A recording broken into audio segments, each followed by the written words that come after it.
Selanjutnya, untuk rancangan peraturan KPU tentang pencalonan gubernur, wakil gubernur, bupati dan wakil bupati, serta wali kota dan wakil wali kota.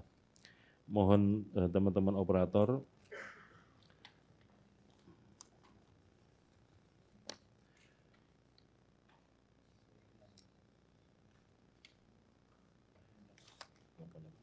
langsung di slide halaman 18. Ini berkaitan dengan syarat bakal calon kepala daerah dan wakil kepala daerah. Yang pertama, dalam hal terdapat penyelenggara pemilu, kemudian akan dicalonkan menjadi calon kepala daerah, maka kemudian syaratnya adalah harus berhenti dari jabatan sebagai penyelenggara pemilu, paling lambat terhitung sejak 45 hari sebelum pendaftaran sebagai bakal pasangan calon. Bakal pasangan calon atau bakal calon yang berstatus penyelenggara pemilu dipersyaratkan menyerahkan keputusan tentang pemberhentian atas pengunduran diri yang bersangkutan yang diterbitkan oleh pejabat yang berwenang pada saat melakukan pendaftaran pasangan calon. Jadi pada saat yang bersangkutan didaftarkan oleh partai politik untuk bakal calon kepala daerah, maka harus sudah membawa surat keputusan tentang pemberhentiannya sebagai penyelenggara pemilu. Selanjutnya di slide halaman 19. Yang berkaitan dengan calon terpilih anggota DPR, DPD, atau DPRD, baik provinsi maupun kabupaten kota, hasil pemilu 2024, tetapi belum dilantik menjadi anggota. Pada dasarnya di Undang-Undang Pilkada menentukan bahwa kalau ada anggota DPR, DPD, atau DPRD provinsi dan kabupaten kota didaftarkan sebagai calon, maka yang bersangkutan harus mengundurkan diri dari jabatannya. Ini bagi anggota. Namun bagi calon terpilih yang belum dilantik, maka yang bersangkutan harus bersedia mengundurkan diri sebagai calon terpilih anggota DPR, DPD, atau DPRD yang berstatus sebagai calon terpilih anggota DPR, DPD, atau DPRD, tetapi belum dilantik. Jadi kalau belum dilantik, itu statusnya adalah sebagai calon terpilih. Maka apabila yang bersangkutan didaftarkan oleh partai politik sebagai calon atau bakal calon kepala daerah atau wakil kepala daerah, maka yang bersangkutan harus bersedia mengundurkan diri.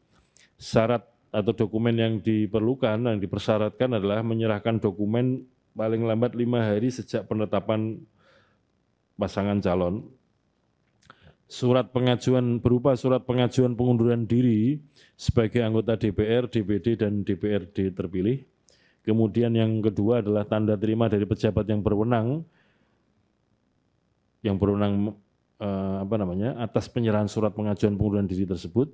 Kemudian yang ketiga, surat keterangan bahwa pengajuan pengunduran diri sebagaimana dimaksud sedang diproses oleh pejabat yang berwenang. Katakanlah simulasinya begini, kalau di dalam tahapan pilkada, pendaftaran calon itu dilaksanakan pada tanggal 27 sampai 29 Agustus tahun 2024, lalu dilakukan penelitian administrasi, verifikasi, dan kemudian pada akhirnya ditetapkan sebagai pasangan calon peserta pilkada itu pada tanggal 22 September 2024. Untuk anggota DPR RI, DPD ini kan sebagaimana kita ketahui, bagi yang terpilih itu akan dilantik pada tanggal 1 Oktober 2024. Sehingga begitu yang bersangkutan ditetapkan oleh KPU Provinsi atau Kabupaten Kota sebagai calon atau pasangan calon peserta pilkada pada tanggal 22 September 2024, maka yang bersangkutan harus segera mengajukan surat pengunduran diri sebagai calon terpilih. Jadi supaya jelas jalur yang akan ditempuh, apakah menjadi calon kepala daerah atau menjadi anggota DPR atau DPD. Kurang lebih simulasinya demikian. Yang ketiga adalah, isu yang ketiga adalah berkaitan dengan penghitungan masa jabatan orang yang sedang menduduki jabatan tertentu, apakah yang bersangkutan masuk kategori satu periode jabatan atau belum, sehingga kemudian apakah mempengaruhi ketentuan bahwa seseorang itu apabila sudah 2 periode masa jabatan maka tidak boleh mencalonkan diri lagi. Jadi syarat belum pernah menjabat sebagai gubernur, wakil gubernur, bupati, wakil bupati, wali kota dan wakil wali kota selama 2 kali masa jabatan dalam jabatan yang sama itu ditentukan sebagai berikut. Yang pertama, jabatan yang sama adalah jabatan gubernur dengan gubernur, jabatan wakil gubernur dengan wakil gubernur, jabatan bupati atau wali kota dengan jabatan bupati wali kota, dan jabatan wakil bupati atau wakil bupati dengan jabatan wakil bupati atau wakil wali kota. Yang kedua, masa jabatan yaitu selama 5 tahun penuh dan atau paling singkat selama 2,5 tahun. Jadi kalau 2,5 tahun sudah dihitung masuk kategori 1 periode masa jabatan. Yang ketiga, penghitungan masa jabatan terhitung sejak ditetapkan dalam keputusan mengenai pengangkatan dalam jabatan. Dan kemudian yang keempat adalah 2 kali masa jabatan dalam jabatan yang sama meliputi 1, telah 2 kali berturut-turut menduduki jabatan yang sama.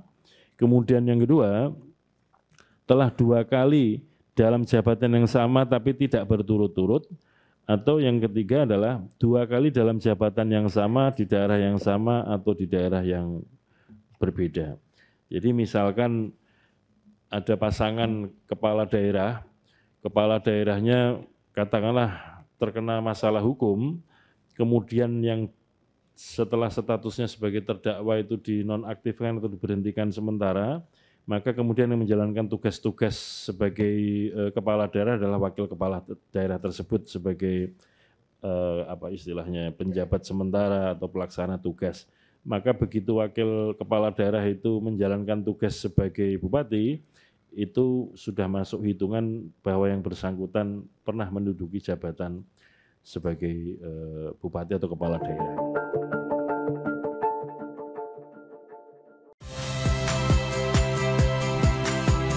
Saya Iriana Mardanus, saksikan program-program Kompas TV melalui siaran digital, pay TV, atau media streaming lainnya.